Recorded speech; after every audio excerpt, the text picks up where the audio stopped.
దేవునికి మహిమ కలుగుదాకా అందరికీ ప్రైజ్ రావండి. ఉదయకాలాన్ని బట్టి మళ్ళా మా అవకాశం దేవుడు మనకి ఇచ్చినటువంటి మా ముఖం బట్టి ఆయుష్ దేవాది దేవునికి మహిమ ఘనత ప్రభావములు కలుగుదాక. నేను దినము క్షమించాలా, ఒక చిన్న పొరపాటు జరిగింది.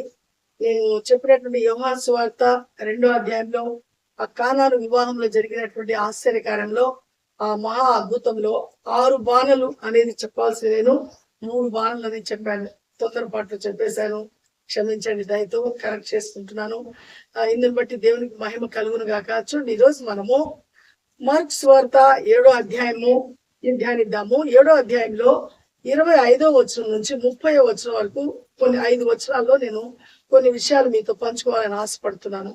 చూడు, అక్కడ ఒక సురేఫేనియా అనేటువంటి దేశ వంశానికి సంబంధించిన ఒక స్త్రీ, ఆమె కుమార్తె అంటే గ్రీసు దేశస్తురాలు. ఆమె మంచి సంపన్నమైనటువంటి కుటుంబానికి చెందినటువంటి స్త్రీ, అంటే గొప్ప స్త్రీ. ఆమెకు ఒక చిన్న కుమార్తె ఉంటుంది. ఆ కుమార్తె అయితే ఎన్నో రోజుల నుంచి దెయ్యం చేత పీడించబడుతూ చాలా ఇబ్బంది పడుతూ ఉంటుంది. అప్పుడు ఈ గ్రీకు దేశస్తురాలైనటువంటి ఈ యొక్క సురేఫేనియా ఆ వంశస్తురాలు ఏం చేస్తుందంటే, ప్రభు అయిన యేసు క్రీస్తు దగ్గరకు వస్తే ఆమె యొక్క సమస్య తీరుతుంది అనేటువంటి విశ్వాసాన్ని ఆమె కలిగి ఉంటుంది. కలిగి ఆయన వెతుక్కుంటూ ఆయన దగ్గరకు వస్తుంది. ఆయన దగ్గరకు వచ్చి ఆమె అంటుంది, అయ్యా, నా చిన్న కుమార్తె దెయ్యం పట్టి పీడించబడుతుంది, దయచేసి నా బిడ్డను నువ్వు స్వస్థపరచయా అని అడుగుతుంది.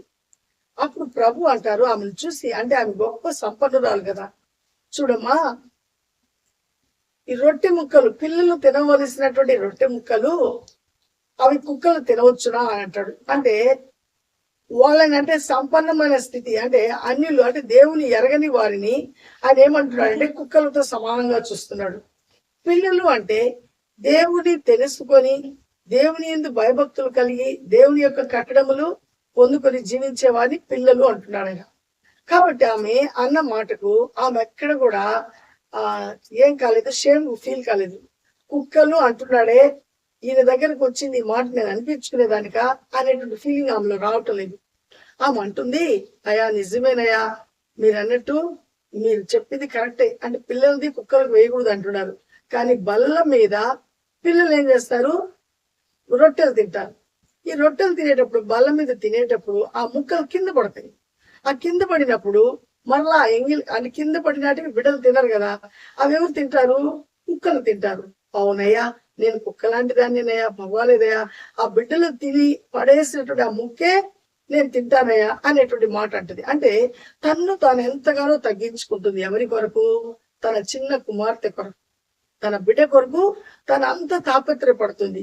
తనకునేటువంటి సంపన్నమైన స్థితిని కూడా పక్కన పెట్టేసి ఆమె ఏం చేస్తుందంటే, నా బిడ్డ బాగుపడాలా, నా బిడ్డ మంచి ఆరోగ్యంగా ఉండాలా, ఈ దెయ్యం చేత విడిపించబడాలా అనేటువంటి ఒక ఆతృతతో ఆయన వచ్చి కుక్కలతో సమానం మీరు అంటుంటే కూడా ఆమె ఎక్కడ కూడా ఫీల్ కాకుండా ఆమె ఎంతగానో తగ్గింపు స్వభావంతో ఆయన బ్రతిమాలుకుంటుంది. అవునయ్యా, ప్లీజ్ అయ్యా, ఆ బల్ల కింద ఉండేటువంటి కుక్కలు ఆ యొక్క ముక్కలు తింటాయి కదయ్యా, అవి వేస్టే కదా అన్నట్టు. అంటే మేము వేస్ట్ అయిన వాళ్ళమే.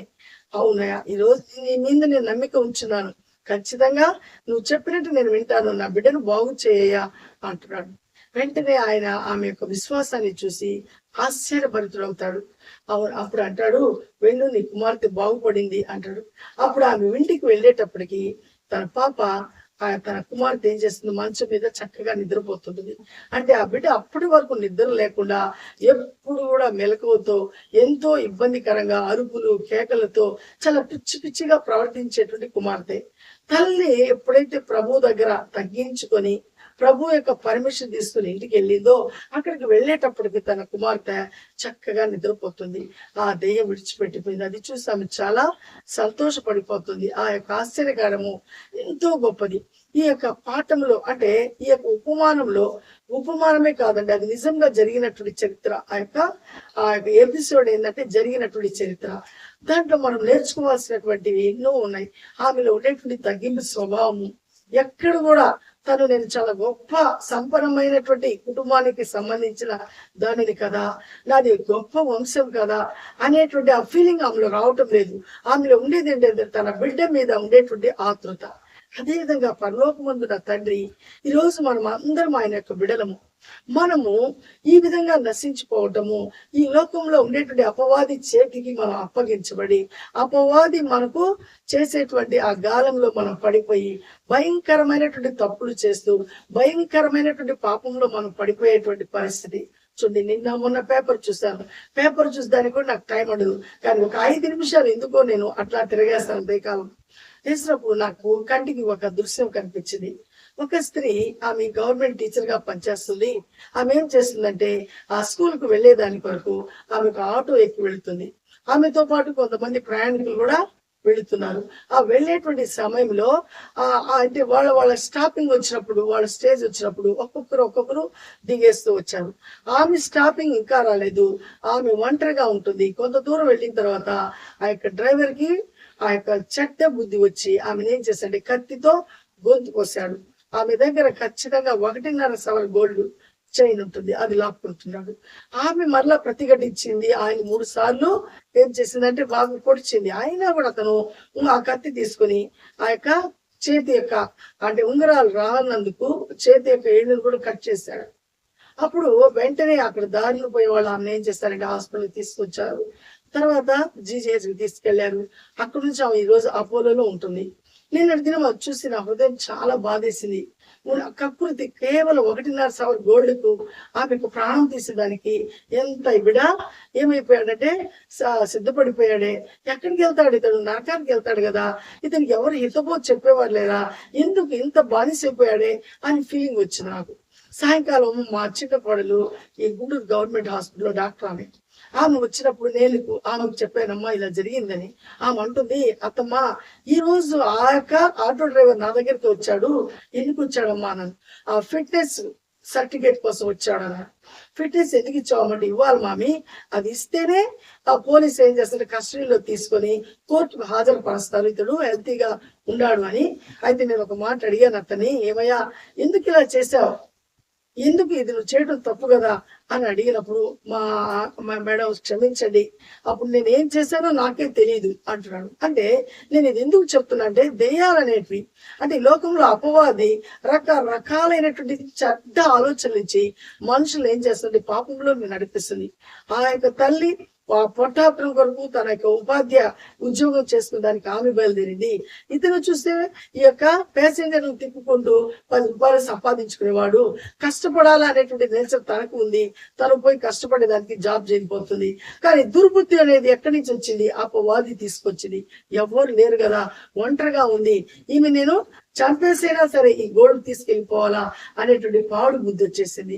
కాబట్టి ఇలాంటి పాడు బుద్ధితో మనం అందరం ఉండటము దేవుడికి ఇష్టం లేదు. కాబట్టి ఆయన ఎంతగానో ప్రాధేయపడుతున్నాడు, నా బిడ్డలారా నా మాట వినండి.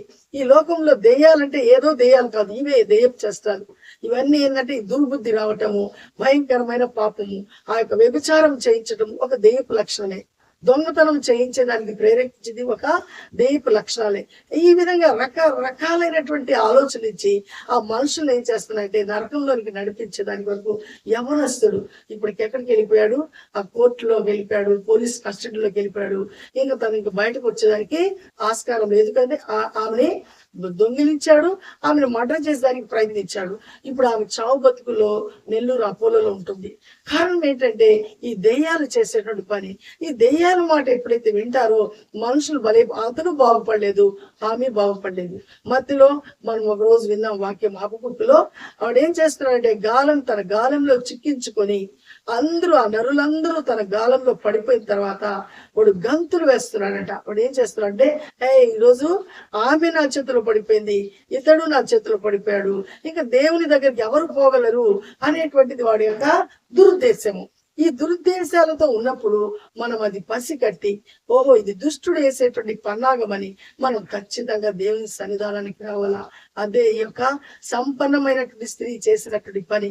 అయ్యో నా బిడ్డ ఇలా ఉందే, ఈ బిడ్డ బాగుపడాలంటే ఆయన దగ్గరికి వెళితే ప్రభు అయిన యేసుక్రీస్తు మాట మాత్రం సెలవిస్తే నా బిడ్డ బాగుపడుతుంది అనేటువంటి ఆ గొప్ప గొప్ప నమ్మకంతో ఆయన దగ్గరకు వచ్చింది.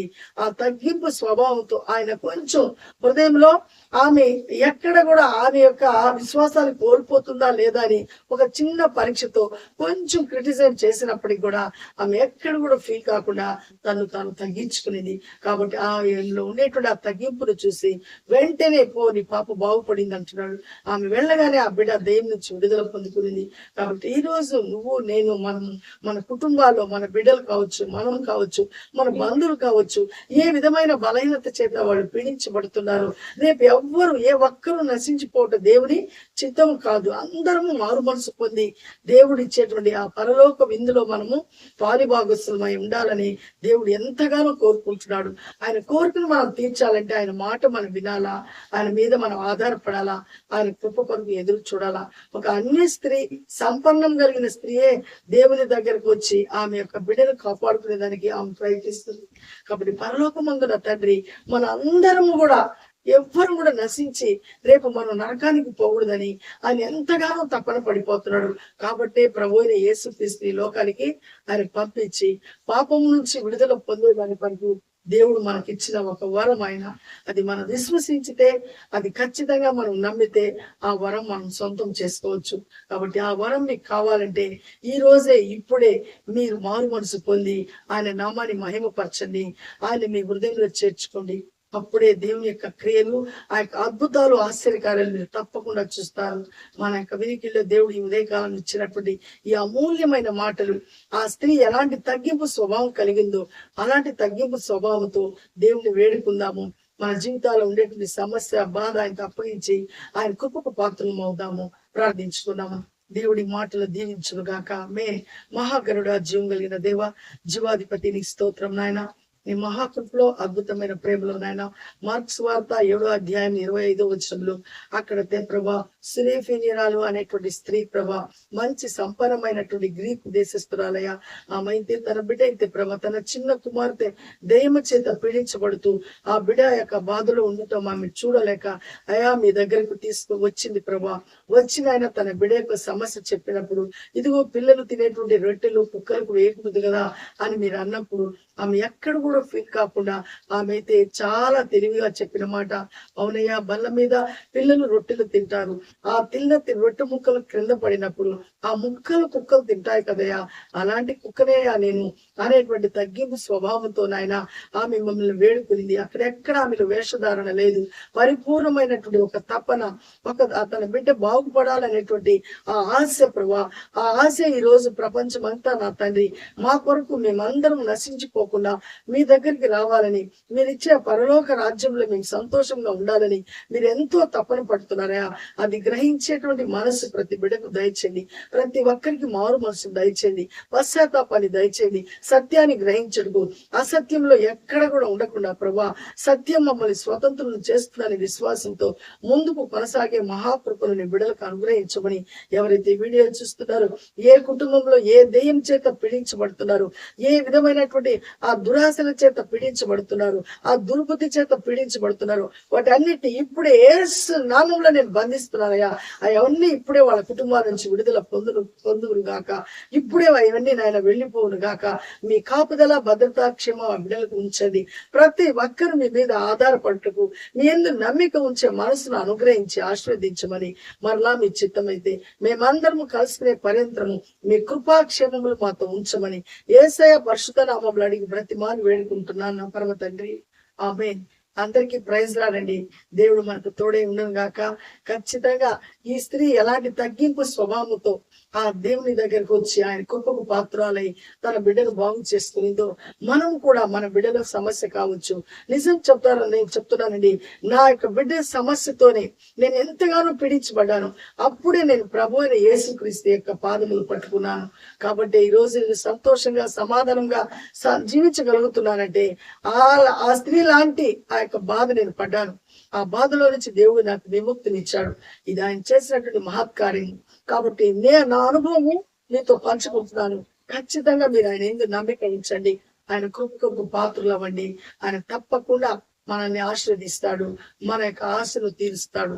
షేర్ చేయండి, లైక్ చేయండి, తప్పకుండా సబ్స్క్రైబ్ చేయకపోతే చేసి మన ఛానల్ అనేక తెలియచేయండి.